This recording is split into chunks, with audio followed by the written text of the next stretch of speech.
Hello दोस्तों, स्वागत है आपका हमारे YouTube चैनल हानी वॉइस पर। मेरी आंखों के सामने उस पिंजरे की सलाखें थी और इन सलाखों के पार खड़े सारे गांव वाले जो मुझे देख तो रहे थे पर कोई मेरी मदद नहीं कर रहा था। मुझे उस वक्त सिर्फ मेरे पति की याद आ रही थी। शायद वही मुझे बचा सकता था, पर मैं जानती थी कि उसने कुछ दिनों तक इस गांव का रुख नहीं करना था। शायद उसे तब पता चलता जब बहुत देर हो जाती। सरपंच बिल्कुल सामने खड़ा था।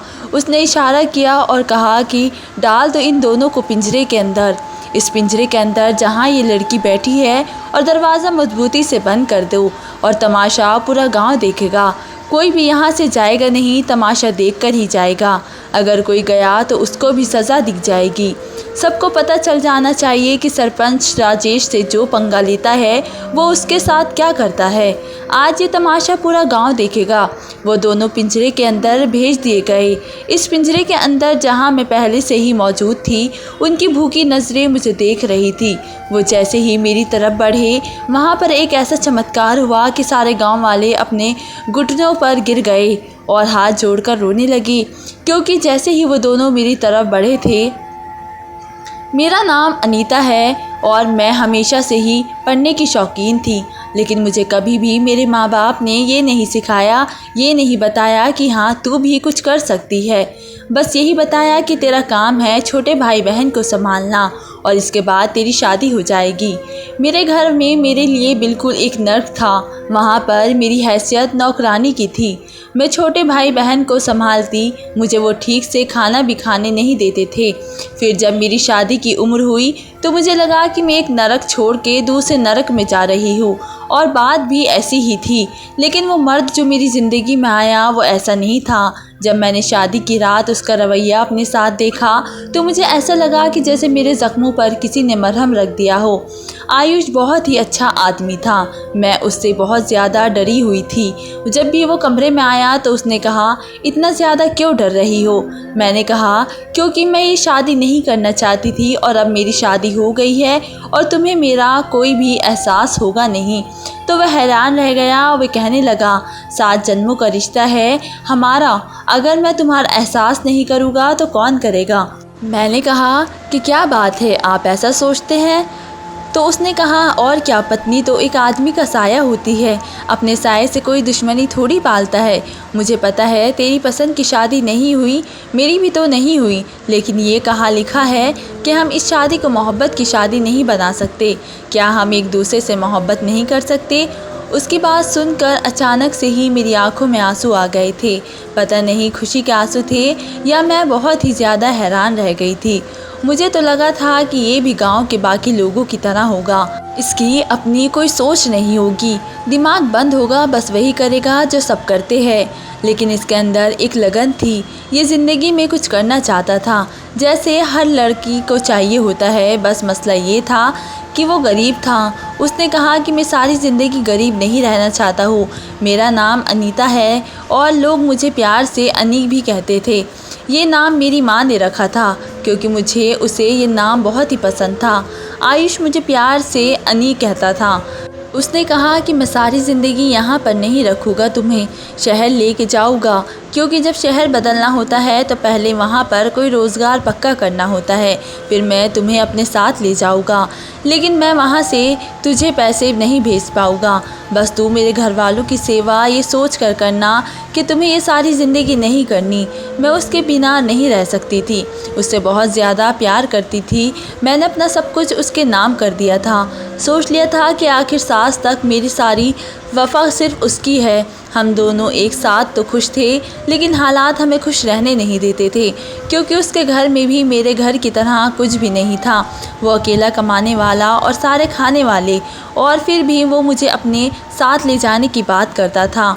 ये भी बहुत बड़ी बात थी। उसकी सारी हरकतें ही ऐसी थी जिन पर मैं प्यार भी आता था, गुस्सा भी नहीं आता था, तो मैं उसके लिए ही सब कुछ बर्दाश्त कर रही थी। मैंने सोचा था कि वे भी मेरे बाबूजी जैसा मर्द होगा, जिसे अपनी पत्नी की कोई चिंता नहीं होगी और बस अपनी ज़िंदगी गुजार के साइड पर हो जाएगा।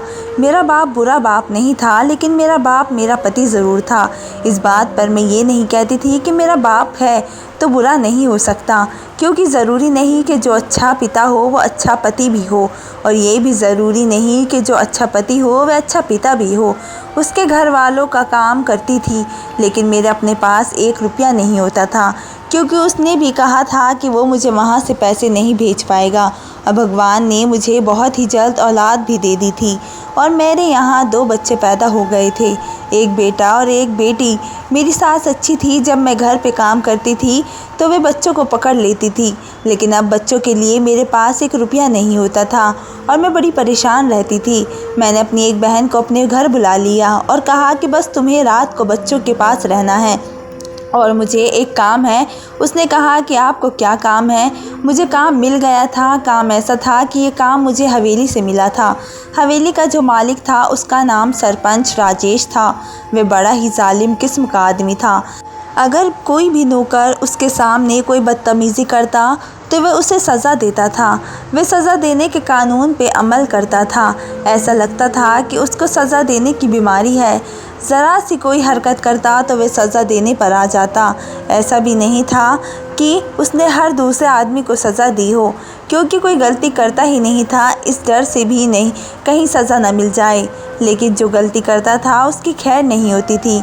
उसकी पत्नी के यहाँ भी औलाद हो चुकी थी, लेकिन वो बच्चों को किसी ऐसी औरत के हवाले करना चाहती थी जो ना सिर्फ उसे रात में संभाले बल्कि उसके पेट भी भर सके। और ऐसी औरत तो मैं ही थी, क्योंकि अभी अभी मेरे बच्चे भी इस दुनिया में आए थे। उसने कहा कि तेरे बच्चों की खुराक का ज़िम्मा मेरा और मेरे बच्चे की खुराक का ज़िम्मा तेरा है, क्योंकि बच्चे के लिए कुदरती दूध से बेहतर और कोई भी कुछ नहीं होता। मैंने बात मान ली थी। वो मुझे अच्छे पैसे देने लगी। अब मेरा काम वहाँ पे रात का होता था, और मैं ये बात अपने ससुराल वालों को बताती तो कभी भी ना मानते, और अगर अपने पति को बताती वो भी कभी ना मानता। मैंने ये सब अपने बच्चों के लिए किया था, इसलिए मैंने किसी को नहीं बताया, सिर्फ अपनी बहन को बताया। वो मेरे साथ रहने लगी, क्योंकि अब मेरे बाद उसका भी अपने घर में मेरे जैसा ही हाल था, इसलिए वो फ़ौरन मान गई। जिस आदमी से आप प्यार करते हैं उससे झूठ बोलना बड़ा मुश्किल होता है। मैं अपने पति से बहुत ही प्रेम करती थी, इसलिए मुझे उससे झूठ बोलना अच्छा नहीं लग रहा था, लेकिन उसे बताती तो वे कभी नहीं मानता, और ये सब कुछ ना उसके लिए भी तो कर रही थी। मैं कैसे कहती कि बच्चों के बहुत ही खर्चे हैं, मुझे कुछ पैसे चाहिए। अगर उसके पास नहीं होते तो वो क्या करता? इससे बेहतर तो ये था कि खुद ही हाथ पैर मार के कुछ पैसे कमा लेती। एक और बहन भी अब तक जवान हो गई थी। वे घर भी संभाल लेती थी। वे रात को मेरे बच्चों को संभाल लेती और मैं अपने काम पर चली जाती, और सुबह सुबह जब दूसरी नौकरानी आ जाती तो बच्चा उसके हवाले करके मैं आ जाती। मुझे ये सब बहुत ही छुपा छुपा के करना पड़ता था। डर भी लगता था कि पति को पता चल गया तो क्या सोचेगा। शायद मुझे कोई ऐसी बात भी कह दे जिस पर मैं तो सारी ज़िंदगी ही पछताती रहूं, लेकिन क्या कर सकती थी? अपने बच्चों के लिए करना पड़ता था। बच्चे सिर्फ दूध भी पी के तो बड़े नहीं होते। बच्चों की और भी बहुत सी ज़रूरतें होती हैं जो मुझे ही पूरी करनी थी। मेरा पति आता था तो कभी थोड़े बहुत पैसे दे जाता था, लेकिन उन पैसों से गुजारा नहीं होता था। खैर, मुझे क्या पता था कि इस हवेली में मेरे साथ क्या होने वाला है। और एक दिन रात को बच्चा तो सो रहा था, लेकिन मुझे प्यास लगी और मेरे कमरे में पानी रखना शायद कोई भूल गया था। मालकिन भी ये काम चुपके चुपके कर रही थी, क्योंकि वे भी किसी को बताना नहीं चाहती थी कि उसे अपनी नींद बड़ी प्यारी है। अगर वे बच्चे को सारी रात संभालती तो वो सो नहीं पाती। बच्चा मेरे हवाले करके खुद वे सुकून से सो जाती थी। और उसने मुझे कहा था कि तुमने बाहर नहीं निकलना, तुम्हारी जिस भी चीज़ की ज़रूरत होगी वे कमरे में रख देगी, पानी खाना सब कुछ, आगे तो मैं बाहर न जाऊँ। और इसलिए मैं सुबह जल्दी जल्दी उठकर आ भी जाती थी, और दूसरी नौकरानी बच्चे को संभाल लेती थी। इसमें कुछ बुरा नहीं था कि एक बार रात को आराम करना चाहती थी और फिर वे बच्चे को देना तो नहीं छोड़ रही थी। लेकिन ये बात अगर सरपंच को पता चल जाती तो शायद वे बहुत ही गुस्सा करता। तो मैं हवेली से निकल पड़ी।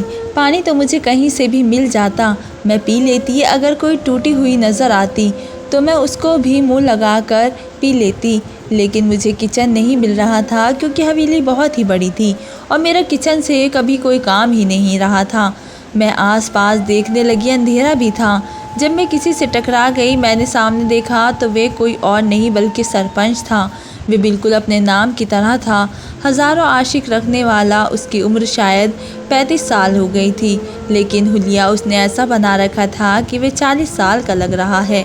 और उसकी बड़ी बड़ी मूछें थी, लंबा कद था। उसने कंधों पर चादर डाल रखी थी और सफ़ेद कपड़े पहने हुए थे। ऐसा लगता था कि जैसे किसी दावत से आ रहा था। मैंने सर झुका लिया और हाथ जोड़कर खड़ी हो गई। मैंने कहा कि मुझे माफ़ कीजिएगा सरपंच साहब, मुझे प्यास लगी थी। उसने मुझे सिर से लेकर पाँव तक देखा और कहा कि तू कौन है? सोनी। उसने मुझे सोनी कहा, यानी कि खूबसूरत लड़की। पर कुछ लोगों की आदत भी होती है, किसी को भी इस तरह से बुला लेते हैं। मैंने कहा कि जी, मैं आपके बेटे की मुँह बोई माँ हूँ। कहने लगा कि मुँह बोई माँ मतलब? अब मैं उसे क्या कहती कि मैं आपके बच्चे को दूध पिलाती हूँ? मैं मुंह से ये शब्द नहीं निकालना चाहती थी, इसलिए मैंने कह दिया कि मुँह बोई माँ। हमारे गांव में अगर कोई औरत किसी दूसरे बच्चे को दूध पिलाती थी तो कहते थे कि उसकी मुँह बोई माँ है। और ये बात इतनी मशहूर थी कि इस शब्द को सुनकर कोई भी समझ जाता था कि किस बारे में बात हो रही है। इस बात पर वे हंसने लगा। पता नहीं वे क्यों हंस रहा था, शायद उसे भी इस बारे में नहीं पता था। ये मुझे नहीं बताना चाहिए था, फिर भी क्या बताती कि मैं कौन हूँ। उसने कहा कि नाम क्या है तेरा? मैंने कहा कि मेरा नाम अनीता है। जब मैं किसी को अपना नाम बताती तो मुझे शर्म आ जाती थी, क्योंकि मेरा नाम एक हीरोइन से प्रभावित होकर रखा गया था। इस बात पर भी वो हंसने लगा। उसने कहा कि फिर तेरा हीरो कहाँ है? कोई हीरो ढूंढ के दिया है तेरे माँ बाप ने तुझे? मुझे नहीं पता था कि मैं इतनी खूबसूरत हूँ कि 2 बच्चे को पैदा करने के बाद भी मैं शक्ल से एक शादीशुदा औरत नहीं लगती। और मेरा छोटा बेटा तो अभी बहुत ही छोटा था, अभी अभी उसने दूध पीना छोड़ा था, तभी तो मैं ये काम कर रही थी। क्या मैं उससे शक्ल से शादीशुदा और 2 बच्चों की माँ नहीं लग रही थी? वैसे मैं थी बहुत ही खूबसूरत। मैंने कहा कि जी, मेरा हीरो, मेरा मतलब है मेरा पति है, शहर में काम करता है, आयुष नाम है उसका। उसने कहा है कि आयुष काली का बेटा है। अच्छा, तो तू आयुष की पत्नी है?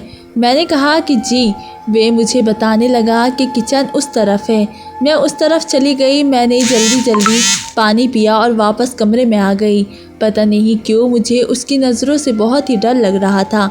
मैंने ये बात किसी को नहीं बताई। जब महीने का अंत हुआ तो मेरी मालकिन ने मुझे मेरी पगार भी दे दी थी, बल्कि और कुछ कपड़े और पैसे एक्स्ट्रा भी दे दिए थे। मालकिन ने ये बात नहीं की कि तुम मेरे पति को ये बात बता दी है, तो मैंने भी जिक्र नहीं किया, क्योंकि मुझे नहीं पता था कि उन्हें ये बात बतानी थी या नहीं। मैंने अपनी बहन को भी कुछ पैसे दिए और एक जोड़ा भी दिया। वे भी खुश हो गई। मेरी सास को शक पड़ गया। जब मेरा पति आया तो उसने शिकायत लगा दी। मैंने कहा कि मेरी माँ मुझे ये सब क्या क्या बता रही है। इतने भी गिरे पड़े लोग नहीं हैं जो तुम सरपंच के यहाँ नौकरी करो। पर मेरे पति में एक बात अच्छी थी कि मैं उसे जो कहती थी वे मान लेता था। आजकल अपना पति भी हो तो बात नहीं मानता, लेकिन ये सारी बात भरोसे और मन की होती है। और जो उसे कहती थी वे मान लेता था। कभी मुझसे सबूत नहीं मांगता था। ये भी नहीं कहता था कि तुम्हें इस बात पर विश्वास है जो तुम कह रही हो। जो मैं बोलती थी वे फ़ौरन मान लेता था। एक दिन हम साथ बैठे थे तो कहने लगा कि मैं तेरे लिए बहुत ही खूबसूरत सा घर बनाऊंगा शहर में, और वहाँ पर बहुत सारे पौधे भी लगाऊंगा ताकि हम शहर में रहे, लेकिन हमारा गांव भी हमारी आंखों के सामने महसूस हो। तुझे तो और तुझे क्या पसंद है? मैंने कहा कि मुझे छोटे छोटे कुत्ते बहुत पसंद है। वे कहने लगा कि कुत्ते? मैंने कहा कि हाँ, पहले तो जब मैं छोटी होती थी ना, तो कहीं भी मुझे कोई कुत्ता नज़र आता था तो मैं उसे गोद में उठा लेती थी। लेकिन अब तो वक्त ही नहीं है कि जब तुम मेरे लिए घर बनाओगे तो मुझे एक अच्छा सा कुत्ता भी रख के दोगे ना। वे बहुत ही रखवाली भी करेगा और घर की रखवाली भी करेगा और मैं उसका ख्याल भी रखूँगी। मेरा पति कहने लगा, अब तू बड़ी हो गई है, तू बच्चों की माँ है, तू बच्चों को ही संभाल। बस ये तो उन लोगों के चोचले होते हैं जिनकी औलादें नहीं होती, कि फिर जानवरों से ही दिल लगा लेते हैं। तुमने सरपंच साहब को नहीं देखा? उसकी शादी कब हुई थी? जब हम छोटे छोटे थे, और अब कहीं जाकर उसे भगवान ने एक बेटा दिया है, तभी तो उसने इस तरह के शौक़ पाल रखे हैं। मेरा पति कहने लगा, वैसे तूने ये अच्छा किया कि अपनी छोटी बहन को बुला लिया। तुम तो दिन भर घर के काम करके थक जाती होगी, कम से कम रात को तो थोड़ा वक्त मिल जाता होगा। हम दोनों बाहर सो रहे थे और मेरी बहन अंदर कमरे में बच्चों को साथ थी। मैंने कहा कि हाँ, इसीलिए तो मैंने उसे बुलाया है। माफ़ कीजिएगा, आपसे तो पूछा ही नहीं मैंने। उसने कहा कि ऐसी बातें पूछने की ज़रूरत नहीं होती और बच्चों के लिए तुम्हें जो बेहतर लगे तुम वे कर सकती हो।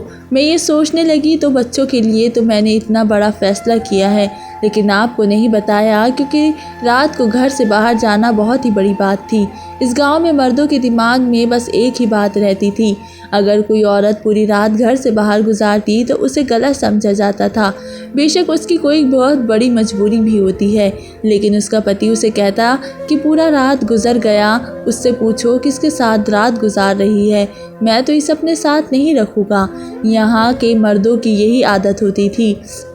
लेकिन ऐसे में अपने पति से ये बात छुपाना मेरे लिए बहुत ही ख़तरनाक काम था। लेकिन मैं यहाँ ये न करती तो और क्या करती। मेरे पति की तरफ देखा तो कहने लगा, क्या देख रही है पागल। मैंने उसका हाथ पकड़ा और उसके हाथ में एक अंगूठी पहना दी, वैसे ही अंगूठी जैसे मर्द पहनते थे और बाज़ारों में 100-200 से मिल जाती है। वे कहने लगा कि ये तूने कहाँ से ली है।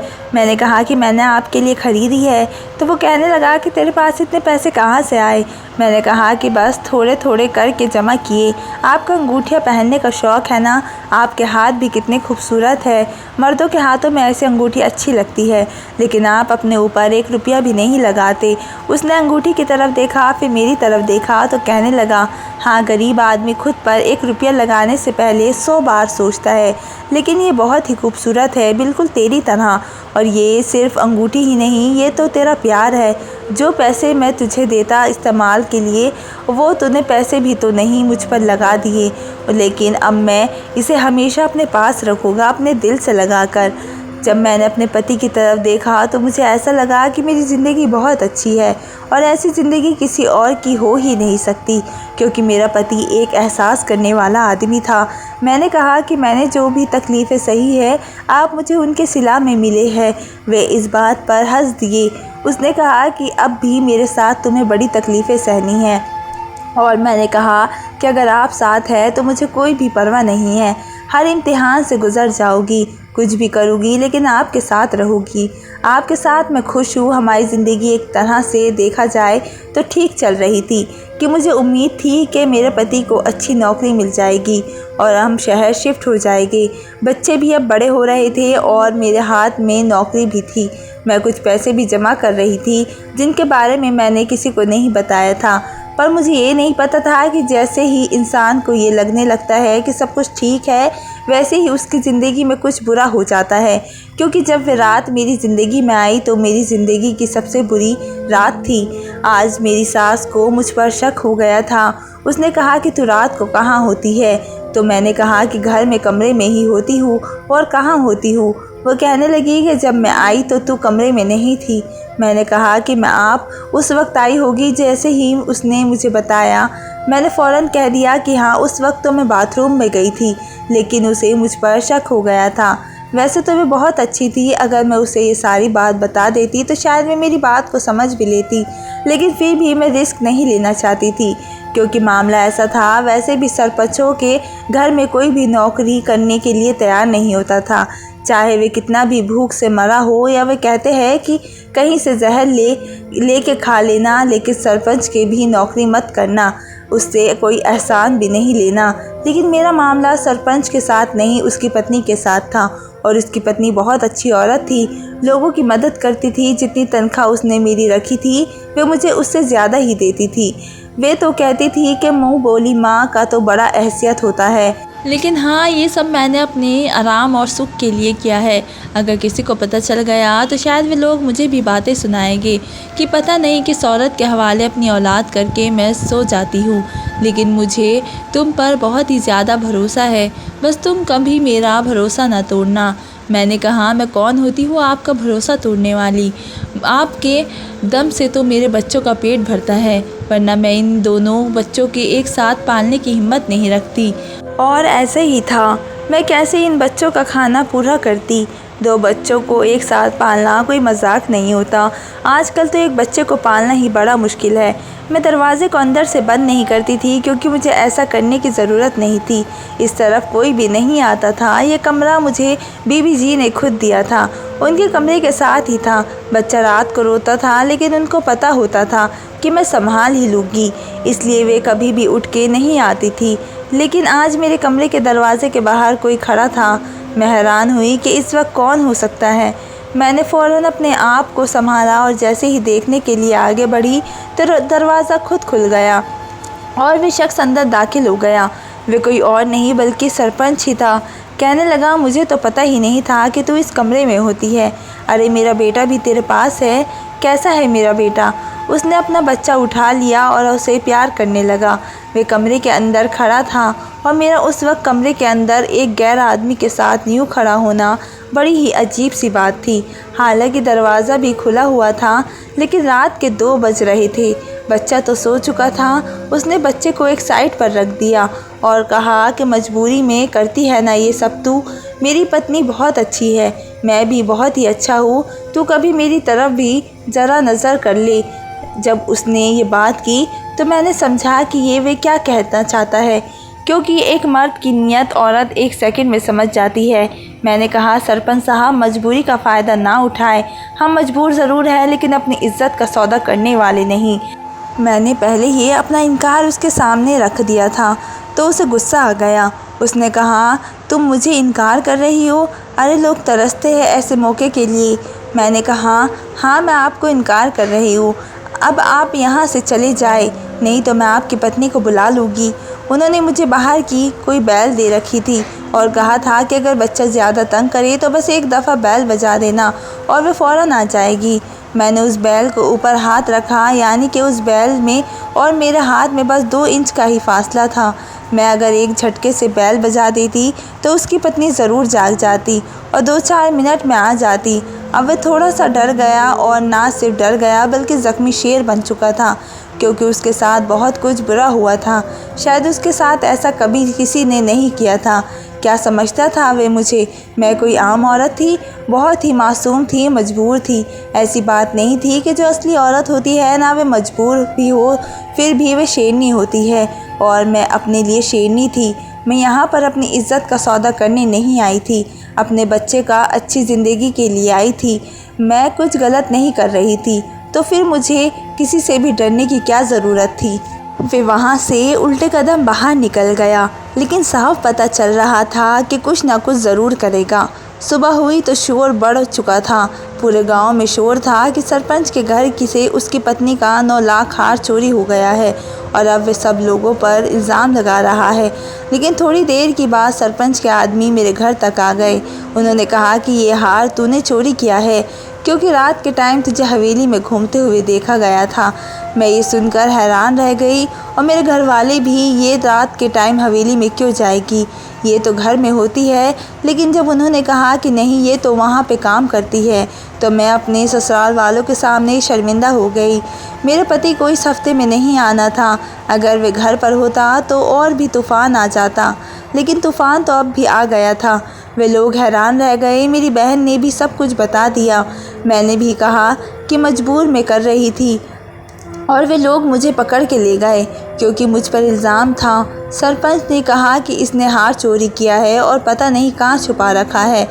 अब तो इसे सज़ा दी जाएगी, या तो ये बता दे कि हार कहाँ है। मैंने कहा मैंने कोई हार चोरी नहीं किया है। उसने कहा कि मैंने खुद देखा है इसे रातों को हवेली में फिरते हुए, इसलिए हार चोरी तुमने किया। मैंने अपनी आंखों से देखा है और जब मैं खुद गवाही दे रहा हूँ तो किसी की गवाही की क्या ज़रूरत है। पूरा गांव उससे डरता था। वे जो कहता था वे मानते थे, इसलिए कोई भी नहीं बोल रहा था। उसने मुझे एक बड़े से पिंजरे में बंद करवा दिया और कहा कि जितना बड़ा तेरा गुनाह है उतनी बड़ी ही सज़ा दी जाएगी। मैं तुझे कुत्तों के साथ बांध दूंगा। सरपंच ने बहुत सारे जंगली कुत्ते रखे हुए थे जो देखने में ही बड़े खौफनाक थे। मैं बहुत डर गई थी। मुझे पिंजरे के अंदर बांध दिया गया और पिंजरा इतना बड़ा था कि इसमें एक साथ 8 लोग भी आ सकते थे। सारा गांव वहां पर इकट्ठा हो गया। सरपंच ने मेरा तमाशा बना दिया था। उसकी पत्नी भी बेबस हो चुकी थी।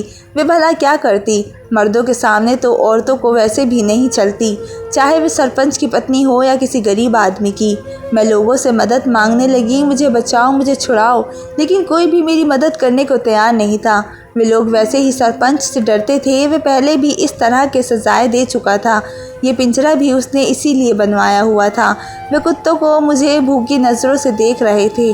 अभी तो उनकी रस्सी एक आदमी के हाथ में थी, बस सरपंच का एक इशारा था और मेरे साथ न जाने क्या होने वाला था। मुझे मेरे बच्चों का ख्याल आ रहा था कि उनका क्या होगा, और मुझे मेरे पति की याद आ रही थी। ऐसा लग रहा था कि अगर वे आ जाए तो मुझे आकर बचा ले, लेकिन उसके आने की कोई उम्मीद नहीं थी और हम में से किसी के पास फ़ोन भी नहीं था कि उसे खबर पहुंचाई जा सके। हम लोग तो इतने गरीब थे कि एक छोटा सा बटन वाला फ़ोन भी हमारे घर में नहीं था। कुछ लोग कहने लगे कि सरपंच साहब रहम करे, लड़की है। उसने कहा, लड़की है तो क्या हुआ? ये लड़की नहीं, ये चोर है, इसने चोरी की है। मेरी बात तो कोई सुन ही नहीं रहा था। वे मुझे चोरी की सज़ा नहीं दे रहे थे, बल्कि वे मुझे इनकार की सज़ा दे रहा था। वे बहुत ज़्यादा गुस्से में था। उसने उन कुत्तों को अंदर छोड़ दिया और बाहर से दरवाज़ा बंद कर दिया। लोगों को कहा, यह मंज़र सब देख कर जाना है, कोई भी इस मंज़र को बिना देखे ना जाए। रात का वक्त था, सुबह होने में कुछ ही पल बाकी थे। जब वो कुत्ते अंदर आए, मैं बहुत डर गई थी। वे धीरे धीरे मेरे करीब आ रहे थे। वे तो जानवर थे, जानवर क्या करता है, इंसान को तकलीफ़ ही पहुंचा सकता है ना। मेरे साथ भी यही होने वाला था, पर यह नहीं पता था कि आज मेरी ज़िंदगी का सबसे बड़ा चमत्कार होने वाला है। ये कुत्ते बहुत ही खुकार थे, शायद दोनों ही जर्मन शेफर थे। इस तरह के लोग अक्सर जर्मन शेफर कुत्ता ही रखते हैं, जो अपने मालिक का तो बड़ा वफ़ादार होता है, लेकिन जो उसके मालिक का दुश्मन होता है उसे सही सबक सिखाता है। लेकिन इस कुत्ते की याददाश्त भी बड़ी तेज़ होती है। ये अपने मालिक और ऐसे इंसान को पहचान लेता है और उसे नुकसान नहीं पहुंचाता। जैसे ही वे मेरे पास आए, अचानक उनके चेहरे के आसार बदल गए। वे दुम हिलाने लगे और दुम हिलाते हिलाते मेरे कदमों में बैठ गए। सब लोग ये मंजर देखकर हैरान रह गए। ये तो जैसे कोई चमत्कार ही हो गया था। ये कुत्ते जिन्होंने मुझ पर हमला करने का हुक्म मिला था, और ये वाला कुत्ता हुक्म का इतना गुलाम होता है कि जब इसे हुक्म मिल जाता तो ये तुरंत अमल करता, 1 मिनट की भी देरी नहीं करता। इसे अपने मालिक से बड़ा प्यार होता है और ये उसकी हर बात मानता है। पर मेरे सामने ऐसे क्यों बैठ गए, जैसे मैं ही उनकी मालिक हूँ। तब मैंने एक कुत्ते को गौर से देखा जिसके हाथ में एक काला निशान था। उसका हाथ ब्राउन रंग का था, लेकिन उस पर एक काला निशान था। मैं पहचान गई और मेरी आंखों में आंसू आ गए। मैं घुटनों के बल ज़मीन पर गिर गई और चेहरे पर हाथ रखकर फूट फूट कर रोने लगी। मुझे वह मंजर याद आ गया जब मैं तकरीबन 10 साल की थी और एक दिन मुझे ये दोनों कुत्ते एक पुल के नीचे फंसे हुए मिले थे। बारिश हो रही थी और ये वहाँ पर बैठे हुए थे। सर्दियों की बारिश थी और मैंने इन्हें अपने दुपट्टे में छुपा लिया था और सूखी जगह पर ले आई थी। मैं इन्हें प्यार कर रही थी और देख रही थी, ये मेरे साथ खेलने लगे थे। थोड़ी देर के बाद एक आदमी आया जो मुझे किसी का नौकर ही लग रहा था। उसने कहा, ये तुम क्या कर रही हो? ये हमारे कुत्ते हैं, पता है ये लाखों के हैं। मैंने कहा, मैं कौन सा चुरा रही हूँ अंकल, ये तो मुझे भीगे हुए मिले थे, मैं तो इनका ख्याल कर रही हूँ। और उसने कहा, हाँ हाँ बस ये दो मुझे, नहीं तो मुझे नौकरी से निकाल देंगे। शायद उसके हाथ से ही वो कुत्ते भाग गए थे, लेकिन मैंने इनका ख्याल किया और फिर मैं इस बात को भूल भी गई। लेकिन ये कुत्ते मुझे नहीं भूले। इन्हें याद था कि मैंने एक दिन उनकी मदद की थी और आज ये मुझ पर हमला कैसे कर सकते थे। कभी कभी जानवर इंसान से भी ज़्यादा इंसान को याद रखने वाला होता है और इंसान एहसान फरामोश होता है। वे मुझे पहचान गए और मैंने इन दोनों के सर पर हाथ रखा और वे सुकून से बैठ गए और सुबह की रोशनी भी होने लगी थी। सरपंच भी ये मंजर देखकर हैरान रह गया। बार बार वो कुत्तों को कहने लगा, हमला करो हमला करो, लेकिन वो तो जैसे सुन ही नहीं रहे थे। उसे बहुत ज़्यादा गुस्सा आ गया। वे वहाँ से चला गया। गांव वालों ने मुझे पिंजरे से निकाला और थोड़ी देर के बाद मैंने पलट कर देखा तो मेरा पति भी वहीं पर खड़ा था, जो भागता हुआ वहाँ पर आया था। मैं फ़ौरन जाकर उसके गले लग गई और मैंने उसे सब कुछ बता दिया। मैंने उससे माफ़ी मांगी। मैंने कहा मुझे माफ़ कर दो, मैं ये सब अपने बच्चों के लिए कर रही थी। उसने कहा तुम फिक्र मत करो, मैं हूँ ना तुम्हारे साथ, चलो चले यहाँ से। इसके बाद 1 महीने के अंदर हम लोग शहर शिफ्ट हो गए। सरपंच की पत्नी आई थी घर पर माफ़ी मांगने के लिए। मैंने उसे सब कुछ बता दिया था। उसने कहा मैं खुद बड़ी तंग हूँ, इसलिए तो किसी को बताया नहीं था कि तुम्हें नौकरी पर रखा है। ये तो किसी को भी नहीं छोड़ता है, इसकी नज़र तो हर औरत पर रहती है, तभी तो हमारे यहाँ कोई काम भी नहीं करता। और मुझे माफ़ कर दो, जो कुछ हुआ है मैं इसका भरपाई तो नहीं कर सकती, लेकिन मुझे माफ़ कर दो। मालकिन ने मेरे बच्चे के लिए काफ़ी सारे पैसे दिए थे और हम लोग शहर शिफ्ट हो गए थे। मेरे पति ने अपने माँ बाप को कहा कि आप लोग गांव छोड़ दें, पर वे गांव छोड़ने को तैयार नहीं थे। तो मेरे पति ने कहा कि वे उनका महीने का खर्चा भेज दिया करेंगे। अब हम लोग शहर में रहते हैं। मेरे पति ने मुझे एक दफ़ा भी नहीं कहा कि तुमने गलत किया या तुम्हें ये सब नहीं करना चाहिए था। बस उसने मेरा साथ दिया। और आखिर में मैं इतना ही कहना चाहूँगी कि आपको सिर्फ ऊपर वाले से डरना चाहिए, किसी जानवर से नहीं, किसी सरपंच से नहीं, और किसी ऐसे सरपंच से भी नहीं जो ताकत में आकर इंसान से जानवर ही बन जाए। क्योंकि अगर भगवान आपको बचाना चाहता है तो वह आपको किसी भी तरह बचा लेगा। मेरे साथ भी यही हुआ था।